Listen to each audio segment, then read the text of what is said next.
This podcast is brought to you by Craft Beer and Brewing Magazine for those that love to make and drink great beer. Learn more online or subscribe at beerandbrewing.com or find us on social media at Craft Beer Brew.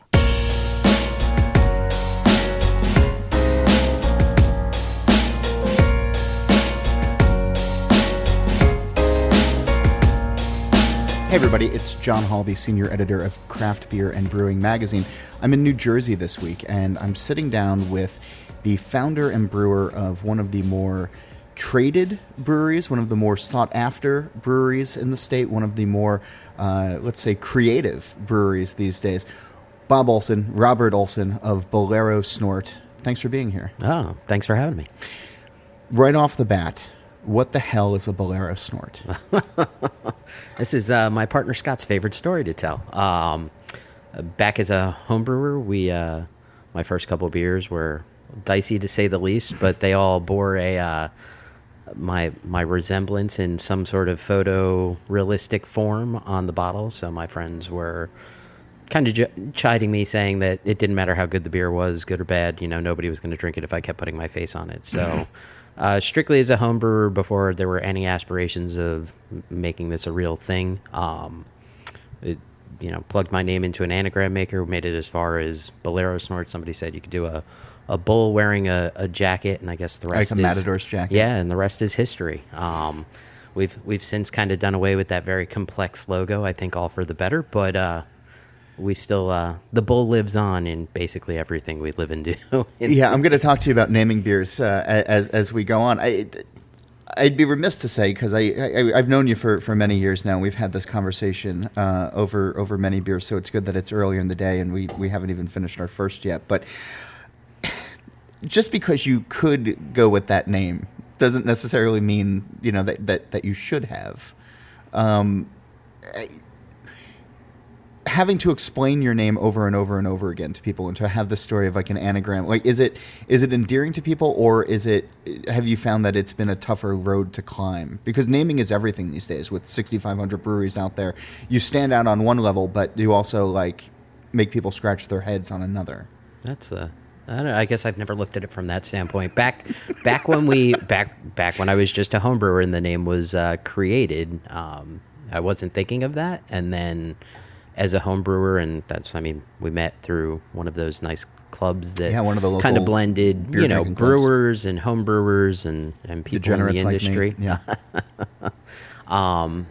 Yeah. So we had kind of started to build this brand before actually making it a brand. And so I think with what we decided 5.5 years ago or whatever it was, that it was better to stick with it and make it work than try and change it. I don't know if I could go back 5 years in time and say, Bob, maybe this isn't the right path, if it would be different or not.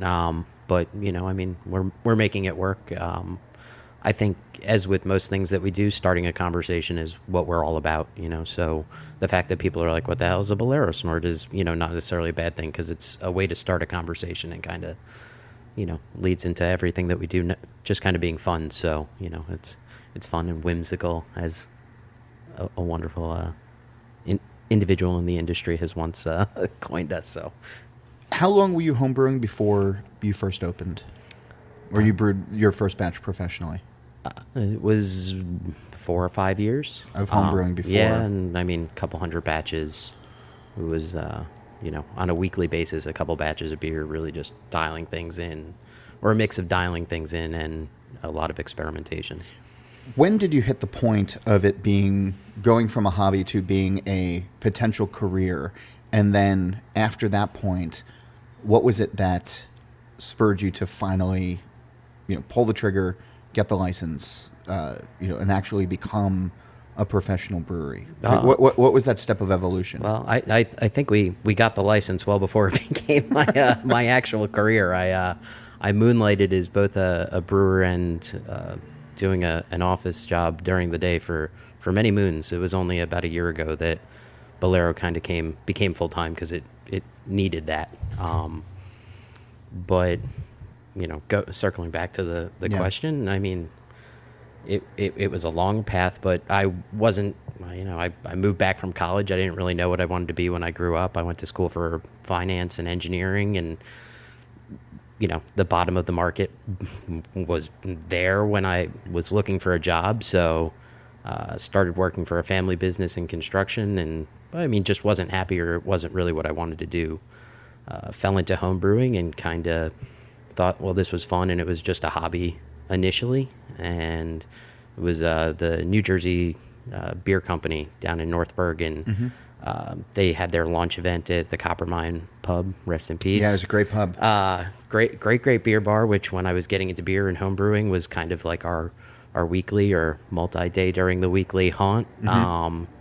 And so went to their launch event there, I guess 7 or 8 years ago, whatever it was, and was like, well, if these knuckleheads can do it, then maybe I can too. So it was seeing somebody else do it, somebody who was, Matt Steinberg was one of the original owners of that place and one of the original brewers, and he sort of just picked himself up by his bootstraps and did it as well. So it was seeing, it was almost like just like, not like a lemming thing, but seeing that it was a possibility. Yeah, I remember being in that bar and being like, I can't even go talk to this guy. Like, he's a brewer, he's a celebrity, right? I'm just this meager home brewer. And, my wife being like, just go talk to him. Like, and then, by the end of the night, I had met his parents, and, we was getting roped into coming and cleaning kegs and, all that sort of good stuff. But it was, here's a real person that was, took the risk. And I kind of looked at where I was and had the right support system around me and said, well, why not take a run at it?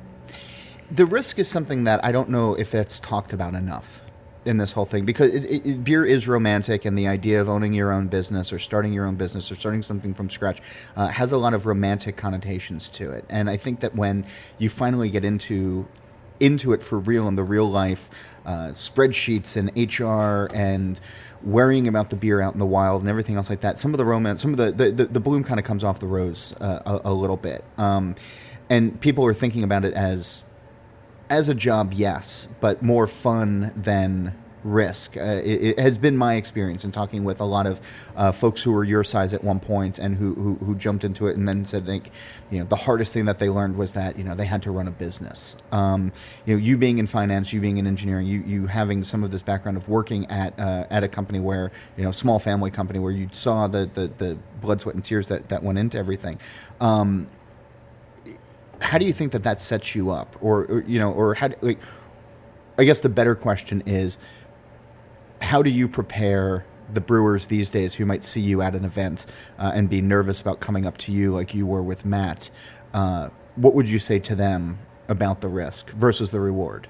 The reward is certainly there. We wouldn't be doing it, right? And you mentioned it's fun, right? Like, it's a fun industry. We get to, people always see us in the fun things, so I think some people are disillusioned to the amount of work that goes into things. If you only ever go to a tap takeover and see a brewer, a sale, they've worked 14 hours and switched things around to be able to make it to that event to, drink and talk to people. And it's not like it's a chore at that point, right? Like, that's fun to go do and interact with people and share what you've worked so hard at. But there is that, insane amount of work that you have to do to get that. So, I would encourage anybody thinking to get into it to spend some time at a brewery and see that, it's not all fun. It's a lot of cleaning. It's, on the paperwork side of things, and I guess that's the bigger thing, right? It's the office work. It's the actual, like, you're rolling your eyes as I'm saying it, but you see the gray. You can't see the gray hairs, but it's the beauty of audio. Yeah.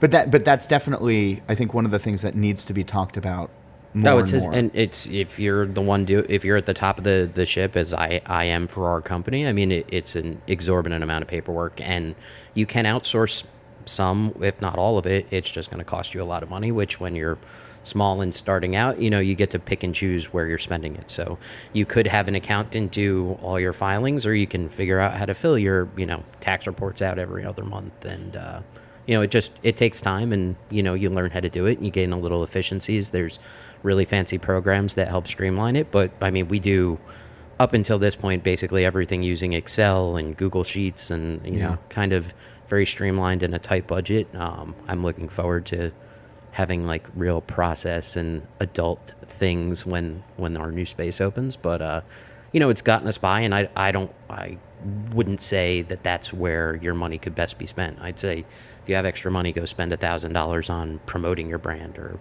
better tap handles or giveaways than necessarily paying, $150 for one of the softwares when you're starting out, because you can get by. That's just... Is that one of the bigger lessons that you've learned? I don't know how much of it was available, right? Sure. It is, as much as we're not in this long, it's the market has changed, and what's available to you has drastically changed over the past 5 years. So going back, and why with this new space, I'm like, we're going to probably overbuy on the software side because we've gone without for so long, but I also don't want to have to retroactively put everything in with this new space. So I guess if you can afford it, there's some advantage. You're not going through 2 or 3 or 6 months of integration when you're up and running and don't have time. You've mentioned this new space now 4 times by my count. For those who don't know, I didn't think I was plugging it that much. No, it's, you're excited by it. You've been a contract brewer from the beginning. Yes, back when we started that licensing process, New Jersey was a little bit different legally. You couldn't sell pints or any more than 2 6-packs worth of beer direct to consumer. So when we were starting that process out, we said, well, we could afford to buy like a nano system, but we're never going to be able to keep our full-time day jobs, brew enough beer, and sell on a small scale, nano type scale out on wholesale. You just couldn't survive, or we couldn't. We didn't have the resources, I guess. People do, right? You look at Barrier when they started out. It was, two guys and 17 little 1-barrel fermenters, and they made it work. We looked at that path and thought that, for us, going this contract gypsy model would be the better way to get a little bit wider footprint, especially because it let us financially keep our jobs in the beginning. And you bought your own tanks and would just move them into breweries, right? You had your own fermenters? Yeah, like I said, 5 years ago, it was a much different market. We were just kind of at the beginning of this heavy growth phase, so there were less options available when it came to fermentation space. So I remember, God, it was such an arduous process trying to find. I remember calling you and being like, who do you know that might be willing to contract brew? And certain things were either too large or too far out or too far away for us logistically. So we found High Point Brewing up in Butler. They're around 20 years making, great German beers. Mm-hmm. And Greg up there was like, well, I have time on my brew house, but I don't have fermentation space. So we started by buying, a 30-barrel fermenter, and we put that in a couple months after we had some cash coming in. We bought a second one to add some variety and volume. And so we operated, into our own tank space for a long time until breweries started popping up everywhere. And, everybody, I guess, has illusions of grandeur when they start, or, you usually want to install things when you're starting out a little bit more than where you think you're going to be day one. So that created production gaps in new startups or some of our friends' spaces that we took advantage of. And it's great. It's part of why we are so immersed in this community, is because we rely on so many other people to make our beers happen. And you've bounced around to a few places since then. Yeah, we've had a couple different primary production sites, and then we always sprinkle in other beers, depending on what's available or what our demands are from the market. What have been the largest challenges with that?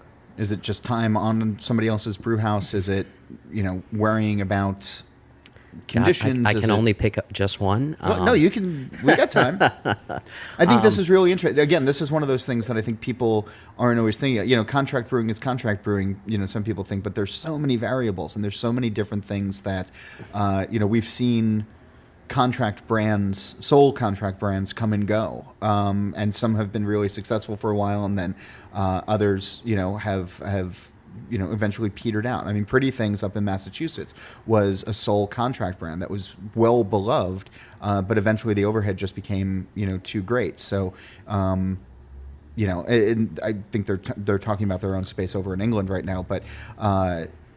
Well, I think that's why you see a lot of people starting to ultimately settle down. Yeah. And when you look at the challenges, and we've worked with a lot of good breweries. I think the experience has been phenomenal for us. But at the end of the day, you're always on somebody else's schedule. And that's not always the best thing for the beer or for, your sanity. So, Sure, it can limit your overall business. it does. It's if I told you, I'm going to give you this great cut of steak and you can cook it, you're going to cook it yourself, but you have to cook it for 3 minutes on each side, no matter what, at this temperature. Maybe you like it medium rare. Maybe you like it well done. Maybe it's a little thicker than the steak I gave you yesterday. Doesn't matter. You have to brew it this day. It needs to be canned this day, and that's how we operate. And we've been able to. We've learned a lot along the way to improve there, but that's why I think that's the thing I'm the most excited about once we open this space is, being in charge of it grain to glass. And I know there's a lot of pressure that comes along with now being in charge of it grain to glass, but we'll be able to taste it and say it's ready or it needs more. And so I think, what we're doing now is really exciting, and it's only going to get better once we're in charge of it and part of every day on it. I'm out on our host sites, depending on where it is, weekly, bi-weekly, checking on things. How many different sites do you have right now? We're brewing at like 2 or 3 pretty consistently. Okay. Which is fun when you order hops and the vendors send it to the wrong place and you're like, I put it in the email. Am I going crazy or did somebody else screw up? So then you got to go get the van. And you got to go. You're either driving from New Jersey to Pennsylvania with yeast in a cooler to make sure it gets into the beer that's being brewed because it was supposed to show up to the right place or hops that. We're driving around all the time anyway, so hopefully we ordered it in time and it's not under the gun. But things always happen, and now. Yeah, we're not just things happen home. on a normal brew day if you have your own place, but if you're operating out of 3 different, that's got to be, that definitely has its own challenges. I look forward to just having one place of challenges as opposed to multiple places of challenges and multiple personalities to deal with. And so I know this space that you're moving into, you've broken ground on, or you've demolished the existing building, and a new building's going up fairly soon, if it hasn't started already. You're rolling your eyes again. Have you guys thought about a system? Have you guys thought about what you're going to get and how big and what your plans are for it? Yeah, so we were going to be settling down in the Meadowlands. It's a unique the swamps of Jersey. The swamps of New Jersey. We have the line on how many bodies we find during excavation is 2.5, with half accounting as a bonus. I've already instructed every contractor we've met with at this point that if they find a body to keep going, because I'm not putting this building off any longer. We'll just deal with it. Well, you're a real humanitarian. That's really great. Yeah. Come see our haunted tap room of, New Jersey's mob past. But the old building was knocked down. Originally, we were planning on renovating, and when we got into it, it was just too much. So we're going to be starting with a clean slate, which is good, but adds its own layer of pressure and a lot of things to do where, I'm running the Gypsy brand right now and also basically project managing that. So it's... What size system are you guys put it in? So the building itself will be about 14,000 square feet, and then we're doing a 30-barrel brew house. Wow. From Quality Tanks out in the Midwest. So, and fermenters to match, obviously, and brights to match. 60s and 90s to start, and the space. That's ambitious. Well, we're brewing, a couple 90-barrel batches a month right now on 30-barrel systems. How much did you guys put out last year?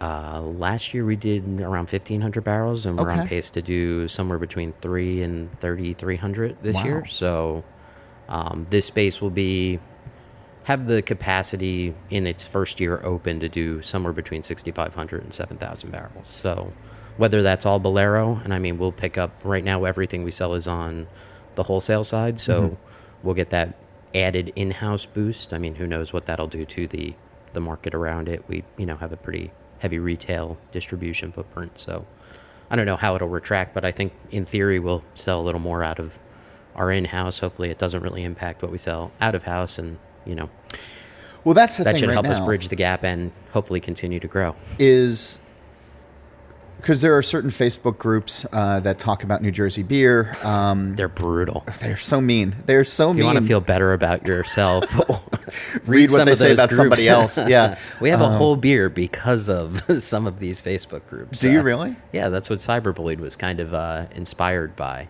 But I had no idea. Yeah. If you look at very close, we have an IPA called Cyberbullied, and a lot of people are like, "Oh, why would you call something negative?" Well, it's to call attention and start a conversation, and we donate actually a portion of the proceeds from every batch of that we do to the Cybersmile Foundation, which is a worldwide organization that fights cyberbullying. So, but it was inspired by I grew up fat. I have really thick skin.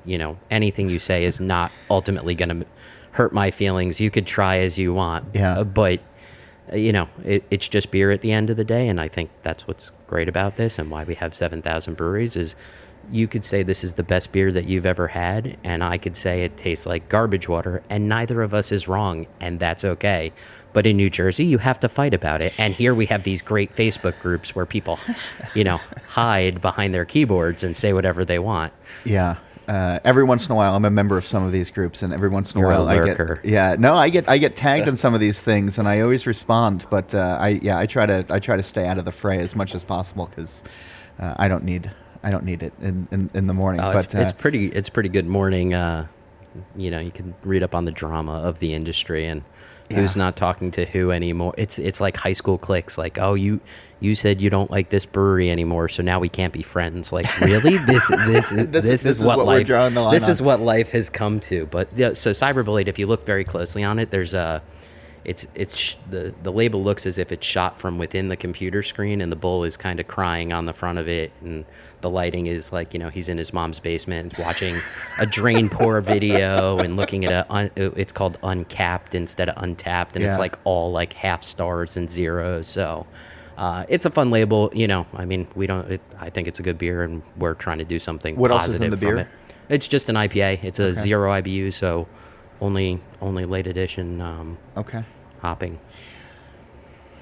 What I was going to say with these groups, though, is it's usually filled with Bolero can drops. Where has this beer landed? Because you guys put out a lot of beers, a lot of different beers. It's dizzying to keep up with, and I want to talk about recipes in a minute. But when people are actively running out to liquor stores, to package stores to get your beer, or if something's been on tap and everybody's sharing that information, and you sort of captured that lightning in a bottle right now of who does the Super Buy Right have your new lemon drop hop, or does it have whatever it is. Are you concerned of now having your own space or do you think it'll work to your benefit of being able to have people come to you? Because there's a certain expectation for brewery-only releases now, and people lining up outside. And, are you looking to try to get some of that with your own place, or is it more an opportunity to branch out from what you're doing right now? What's your hope? You have the attention of a lot of the super nerds right now, which is great, and it's a tough thing to do. Is that something that you're hoping to continue to keep on with, or is building a new place a natural evolution in? I think life. I could probably spend an hour talking about trying to answer like 7 different things from that. Okay. Don't take that long. Yeah, no, I understand that. So right now that's our only way to get information out. So it's saying, hey, here's where we're putting the beer is no different than saying, hey, we're releasing it at the brewery for us right now. So that's why it exists, and we really push it because we don't get to say, hey, come visit us to get this really cool, fun new beer. But I think that's why that exists. Part of why we put new stuff out all the time and why it's different is having stock beer based on the very, very tiny space that we have right now is just not, it's a logistical nightmare. So we rely heavily on storing at contract sites when we have something like our OVB that we always have in stock, or our Raging Bull, which is a draft-only amber that we always have in stock. With our current space, it's tough to have a couple of core brands because we just physically don't have the space to store it, brew and store, or find consistent small tanks to brew it, in smaller batches and keep it super fresh. So part of why we have this varietal is based on the very back end, like trucking logistics and what we're able to get from contract sites, and just manage getting delivered. So that'll definitely change. I think we'll have some of our favorite beers that are brewed more frequently and more readily available, and those will still go to stores.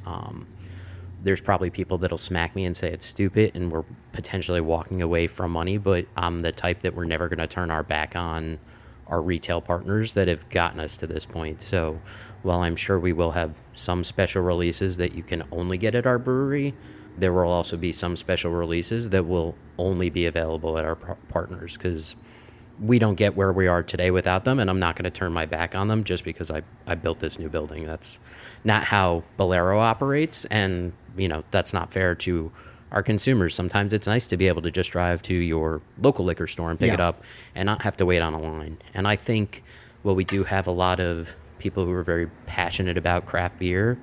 Our brand, and part of where I think a lot of our growth comes from, is we have a pretty good mix, and we have some very fun and approachable beers that I think attract people that aren't the ones on the Facebook groups or, listening to great podcasts like this, but just enjoy drinking beer and see a fun label or a flavor that stands out to them and pick it up.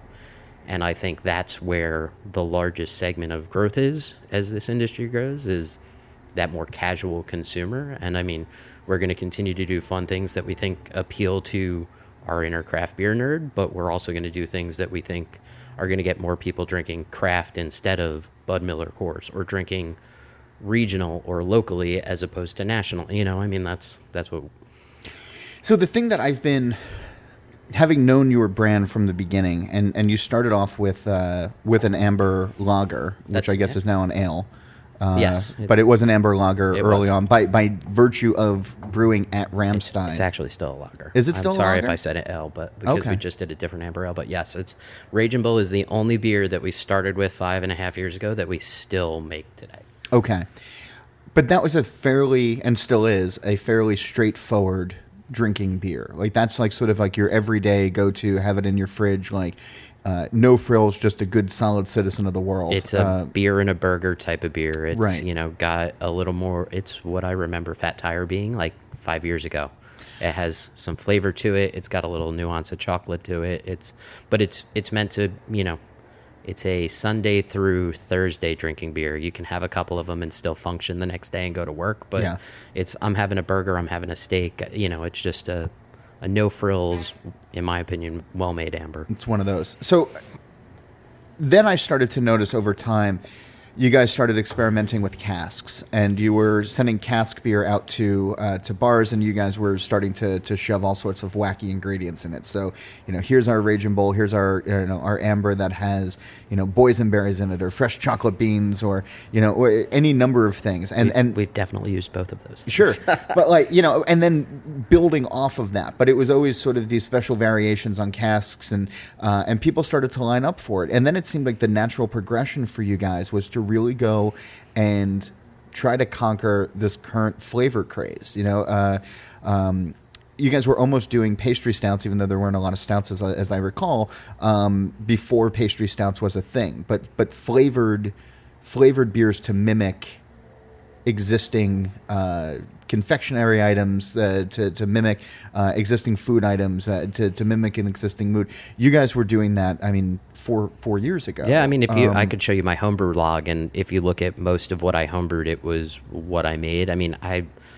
One of my guilty pleasures back in the day, and now I can't even remember how many years it's been since I've had a pumpkin ale, but I used to love pumpkin ales. When I first got into craft beer, I liked the and now I probably saturated myself on it, but part of the love of being a home brewer was, it'd be like March, and I'm like, oh, I just finished the last bottle of pumpkin brew. I guess I'm going to brew it again this week so I can stock up. You're doing it year-round? I was, yes, just for personal consumption back in the day. But I did oatmeal craising cookie beer. I did a wee heavy, but it was spiced like a fruitcake and bourbon barrel aged as a homebrew. So, those things. So from the beginning, though, you were inspired by these things. Where there's some homebrewers that are just they're striving for the technical. We're drinking this Zwickel right now, which is phenomenal, by the way. Quite nice. But there's some homebrewers that strive for that. You were almost from the beginning trying to be. It's what I like to drink, and when you homebrew a lot, you have to drink a lot to keep up with continuing to homebrew a lot, or have a lot of friends that are willing to drink, which means cleaning and filling a lot of bottles with labels that no longer had my face. But that's just always what inspired me. And then a friend of mine was like, "Well, you can't brew, a regular beer. You only put." I remember being challenged as a homebrewer. I'm like, Psh. I did this ESB that was dynamite, and I would love to be able to brew an ESB right now. It's just nobody will want to buy it. The especially snarky bull. So we're going to get to names. Don't worry about it. But that's the thing. Nobody wants to buy it. So these days you're finding success off of key lime pie beers, and you have a creamsicle beer, although we can't call it creamsicle. You can. I'm not going You're to. not allowed to. You've gotten a cease and desist from the makers of the orange vanilla summertime popsicle treat. Yes. Which you now call it what? Cream Pop Cream IPA. Pop. Yes, a Cream Pop IPA. Because spelling it with a K does not save you from violating the trademark. But that's what people want these days. It seems like there's a huge audience for that. How are you continuing to keep your finger on the pulse of new flavor combinations to hit? You know, how do you go from oatmeal cranberry cookies to creamsicles to key lime pie to I mean, you guys are always coming out with. You guys do like 2 new beers a week. It seems like this. These days. Our release cycle is we have usually 4 or 5 beers out over the course of a month, and usually 1 or 2 of them is new or a new iteration, and then 2 or 3 of them are something we've never done before. So how are you keeping up with that, and where are you guys going to tap that well? It's a little bit of all things. I mean, I rely on some of the stuff I did back in my homebrew days, or sometimes it's an ingredient, but where the ideas come up from, I mean, it's just sitting around, or, you know, maybe it's, I was down by my parents over the weekend and we tried some new cocktail, and it, you know, it was rhubarb and rosemary, and oh man, those flavors just worked well together. That would be great in a saison. I mean, it's usually either, you know, it's an experience, I guess, right? You had another beer that made you think of something, or you went to dinner at this bougie place and it had, you know, you had this great dessert that had these flavors that maybe you've never mixed before. Sure.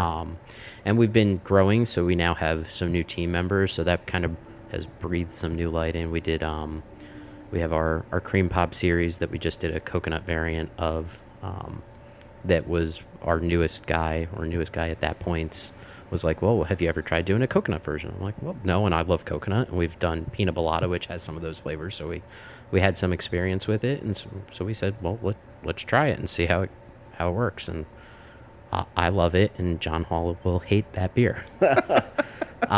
So things like that. We just did but I'll try it. A smoked amber ale with pineapple, a little bit of cinnamon. That was, you know, it was kind of like when you have grilled pineapple, like, you know, summer, like some fresh fish or something like that. So flavors that are invoked or make you think of or pair well with. And you have this almost contract with your regular customers these days, with your drinkers these days, that they'll trust you now at this point, because it's not like you have a tasting room at this point where you can do, you know, you can have a 3-barrel pilot system. I mean, you're making big batches at a time, so you have to commit, hopefully knowing that your regular customers will follow along with you because you've impressed them so far. Yeah, I mean, I think you see in general, you know, people aren't necessarily brand loyal, or maybe they're brand loyal, but they're not SKU loyal. So because people want to try new things, and, you know, so once you gain somebody's trust, I mean, it works both ways, right? Once you piss somebody off and they say, I've tried a couple and I don't like it, or sometimes it's, I tried one and I don't like it and I'll never touch it again. And it's like, well, maybe you just don't like IPAs with fruit in them, or, you know, it's too sweet, but it doesn't mean there's not something worth revisiting. How much are you using real ingredients versus extracts? It depends on some of the feasibility of it, but we use real whenever we can. We've dealt with certain products, you know, there's too much oil, that'll just, you can't offset it with, doesn't matter how much, you know, oats and wheat and Garapils and, you know, foam head retention type things you put into the beer, you're not going to offset it. So in certain instances, but it's probably a heavier proponent on real. I mean, I can have my wife tell you how I've ruined our coffee table sanitizing it to scrape vanilla beans late at night, because that's the only time I actually have to do it, and it ruins the finish. But I mean, you're not apologetic about extracts, right? I mean, there's a lot of benefits to using some of these candy flavors.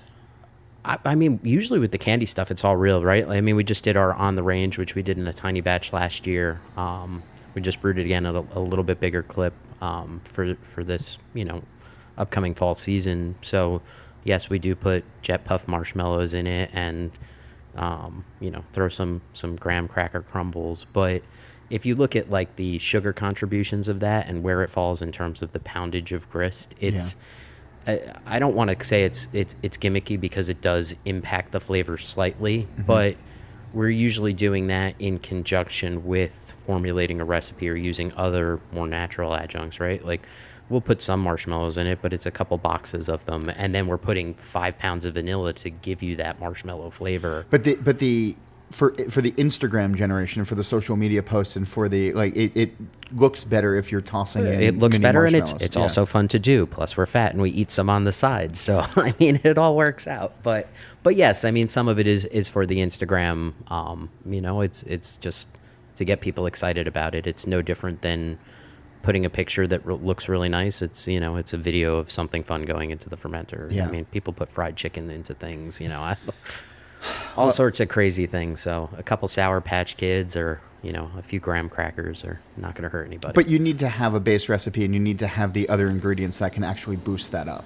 I mean, unless you're going to put levels that I'm not at least comfortable, or maybe our host sites aren't comfortable putting in. I mean, there's people that I saw some brewery that bought like, I don't know what kind of juice it was, but it's some like unnaturally flavored juice, and use that instead of water. Like, I mean, there's something to be said. You could probably make a good beer with that, but that's not what we typically do. We put a little bit of that stuff in, and then like on the range, uses a little bit of honey malts, some caramel malts to evoke those different biscuit, to get some of those graham crackery type flavors. Yeah, we use cocoa powder in the boil. We use cocoa nibs as part of the post fermentation aging.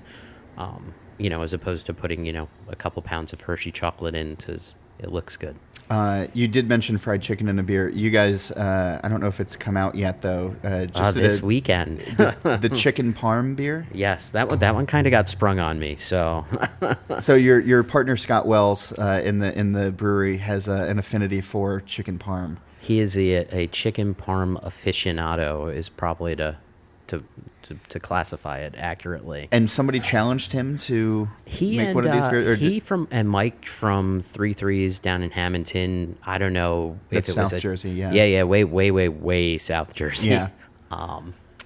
I guess they were at a festival, and it was like a joke, and then Scott probably said it jokingly, and Mike, I could just see it playing out, of like, oh, we should do that. And Scott's like, really? Like, somebody's actually crazy enough to try this with me? So they've joked around about doing it for like a year and a half, 2 years on the festival circuit. And finally, Mike was like, hey, let's do it as a pilot. We got this cool beer dinner going on in Pennsylvania that is the only keg of it that's going out into the real world. So I got consulted on the recipe like 2 days before the brew was when I found out it was happening. But there's an Instagram video of them taking chicken parm and putting them into like ninja blenders and then throwing it into the mash. So that actually wasn't. They didn't. There's no chicken in it.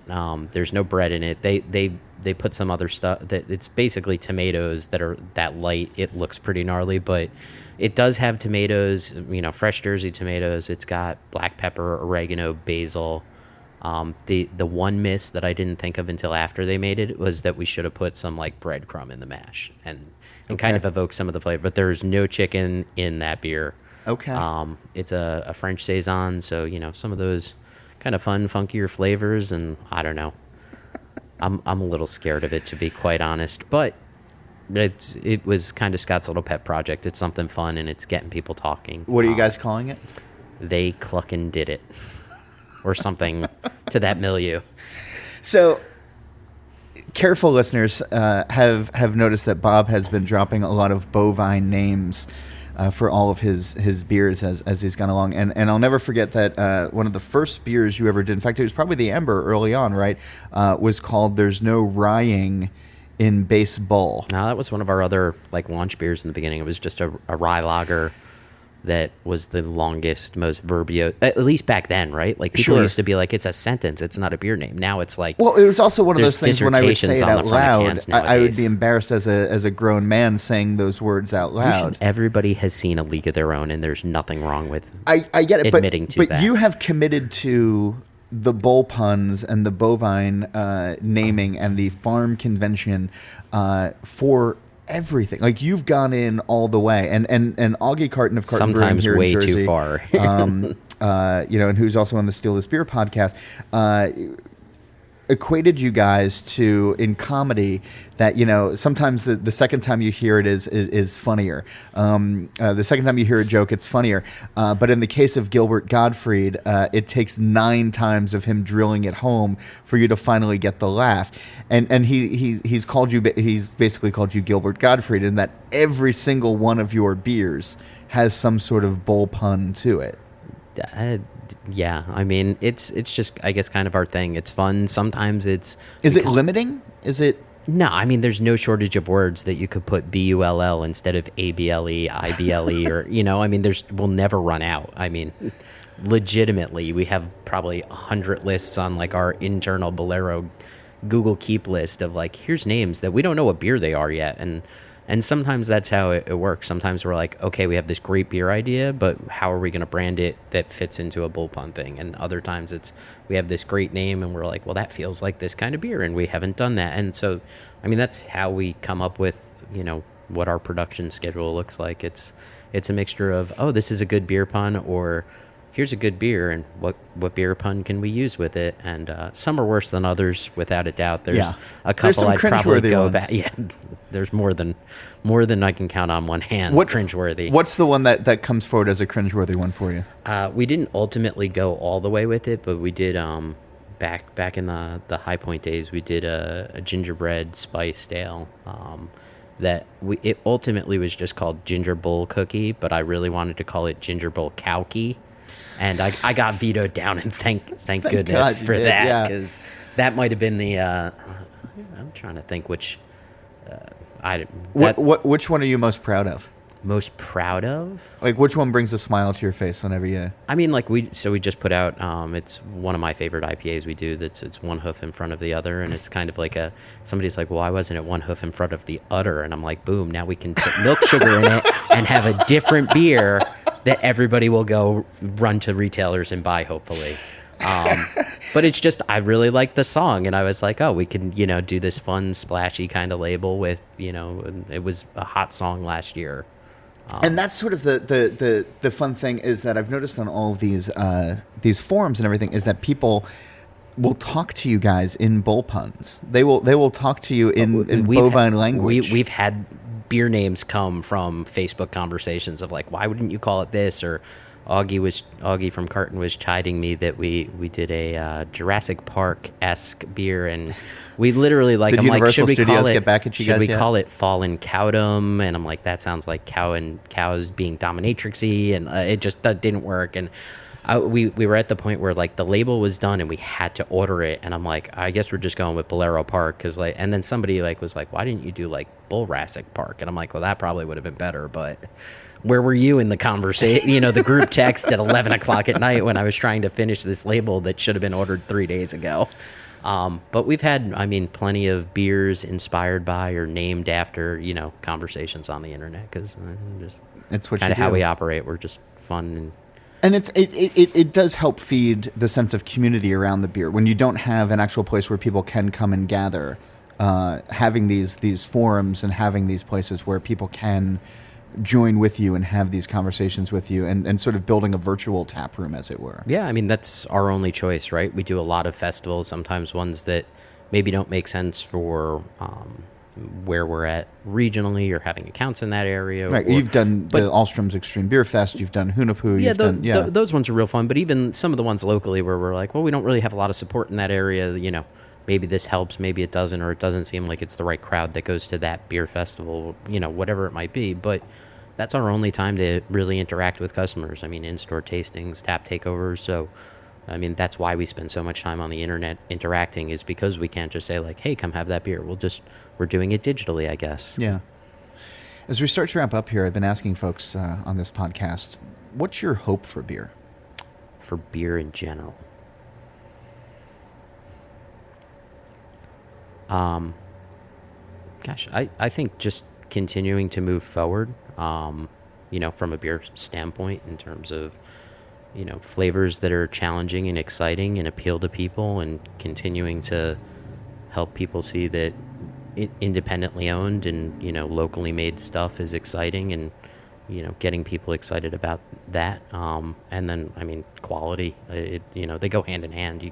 It's fun to throw a lot of stuff into beer, but if the beer, the underlying, structure to the beer isn't right, if you're not doing things process-wise the right way, I mean, it's the biggest thing, every time you go to one of the conferences, it's all they're talking about, and it's the biggest, so just a general, movement towards quality. I mean, it's tough sometimes being tiny, but use your friends, use your resources around you, We're very friendly. Like I said, we don't brew beer without relying on others, so we're very friendly with all our other brewers in the area. But as much as people in New Jersey are mean, the beer community here is pretty tight. So, we've already started talking about, well, if we buy a CMEX Rare and you have a PCL, sharing those more expensive devices to make sure that you're, putting your best foot out there, because bad beer on the market hurts all of us, just like good beer on the market helps all of us. So cool. Bob Olson of Bolero Snort, soon to be in the Meadowlands of New Jersey, but for right now, where fine beer is sold in the Great Garden State and beyond. Thanks for being here. Yeah, thanks for having me. And thanks to the Dog and Cask here in Rochelle Park, which is off of Route 17 in New Jersey, just north of MetLife Stadium, where the Giants and the Jets play, and Springsteen rocks annually. Thank you for them for opening up their back room for us to have this conversation. If you want to learn more about homebrewing and brewing in general and the beer industry overall, check out beerandbrewing.com, where while there you can see original content, and you can also subscribe to the magazine, which I hope you will do. If you have questions for me, guests you'd like to hear, or overall comments or suggestions, you can reach me at John Hall, that's JOHNHOLL, at beerandbrewing.com, or you can join the conversation on Twitter at John_Hall. Where can people find you, Bob? All over the web, heavily on Instagram, Facebook. I run our at Bolero Snort, so BOLEROSNORT. That's where we're at. I don't have a personal one. I just having the business one is time consuming enough. So. Smart. Yeah, don't bring that grief into your own life. I try not to. So, website's www.bolero.beer. So the www is key. Thank you for that. It is, in case you didn't know. And thank you to all of you for listening and for supporting this podcast and independent media. We'll be back next week with a brand new episode. And thanks again. Cheers. Cheers. This podcast is brought to you by Craft Beer and Brewing Magazine, for those that love to make and drink great beer. Learn more online or subscribe at beerandbrewing.com, or find us on social media at Craft Beer Brew.